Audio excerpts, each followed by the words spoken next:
वालेकुम वरहमतुल्लाहि वबरकातुहू। स्टूडेंट्स, आज हम एग्जाम्पल 7.8 एंड 7.9 देखेंगे। सबसे पहले आप 7.8 देखेंगे।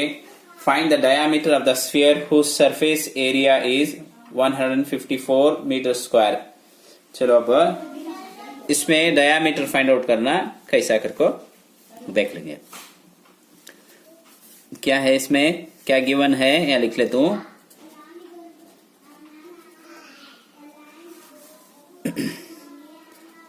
सरफेस एरिया ऑफ स्फीयर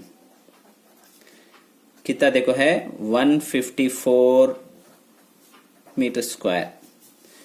अब इसका फार्मूला हमने मालूम 4 pi r square is equal to 154 ऐसा से लिख लेता हूं। 4 का 4 क्या, पाई का वैल्यू 22/7, आर स्क्वायर हमने मालूम नहीं हो हंदे आर स्क्वायर 154 का 154 हंदे आर स्क्वायर भी हो हंदे। यहाँ लेफ्ट हैंड साइड 154 भी राइट हैंड साइड हंदे।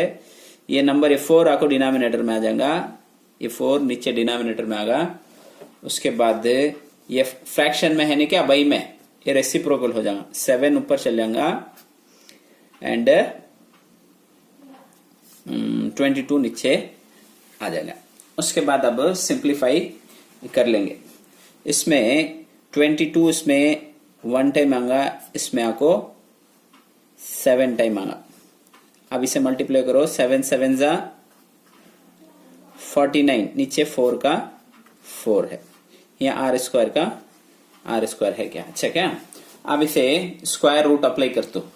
इसे स्क्वायर रूट अप्लाई करे तो इन्हें क्या हो जाएगा, यहाँ लिख दो आर स्क्वायर रूट अप्लाई करे तो इन्हें 7 7 जा 49 की क्या लिखे जा 7, ऐसा रूट अप्लाई करके 7 स्क्वायर नीचे 2 2 जा 4 कर लिखे जा। क्या देखो 49 को 7 स्क्वायर लिख दो, 4 को 2 स्क्वायर लिख दो।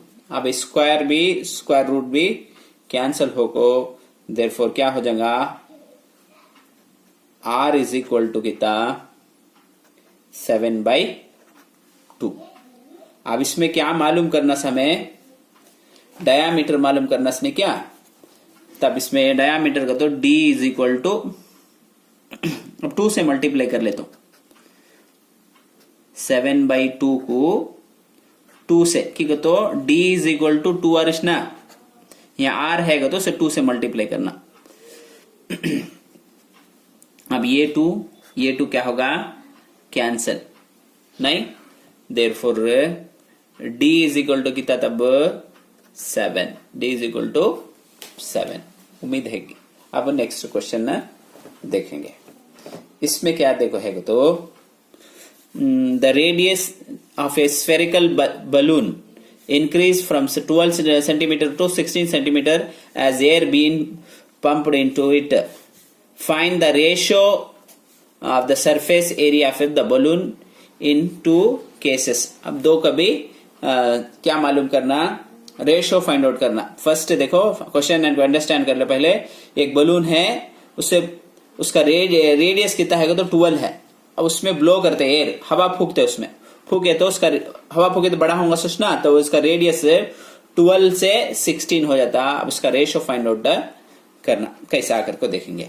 अब गिवन क्या है, पहले से R1 लिख ले तो रेडियस को 12 को उसके डिवाइडेड बाय R2, तब 12 फर्स्ट 12 इतना है, उसके बाद कितना है 16 लिख लेते। अब इसमें 4 का टेबल इसमें 3 टाइम, 4 का टेबल इसमें 16 में 4 time, therefore R1 divided by R2 is equal to 3/4। अब इसका रेशियो अब लिख लेते हो, उसमें ratio of CSA of balloon, balloons का CSA मालूम कर लेंगे। अब उसका फार्मूला लिख लेंगे 4 पाई R1 स्क्वायर, इसे R1 लिख ले, 4 पाई R2 स्क्वायर। अब इसे क्या सिंप्लीफाई कर सकते हैं, देखो ये 4 ये पाई कैंसिल, क्या अब बचत क्या है हमारे पास बचत यहां लिख लेते हो। R1 स्क्वायर है, नीचे R2 स्क्वायर है, राइट क्या, दो में भी स्क्वायर है। इसे कैसा लिखे जाए, स्क्वायर को ब्रैकेट के बाहर लिखे जा, ब्रैकेट के स्क्वायर के बाहर लिख ले तो, स्क्वायर के किच बाहर लिख ले तो, नहीं क्या। अब R1 डिवाइडेड बाई R2 का वैल्यू हमें ऑलरेडी मालूम कर रखे हैं, R1 डिवाइडेड बाई R2 का वैल्यू पहले से मालूम कर रही, वो उठा कर अंदर लिखे 3/4 की होल स्क्वायर करके ऐसे डाल ले तो। अब इसे 3 3 जा 9, 4 4 जा 16, ये चीज का। अब इसे रेशो में लिख ले तो, कैसे लिखे जा, 9:16। उम्मीद है कि ना समझ में आ रहा। कौन सा भी डाउट हो तो हमें कमेंट सेक्शन में बताइए और हमारे चैनल को सब्सक्राइब कीजिए।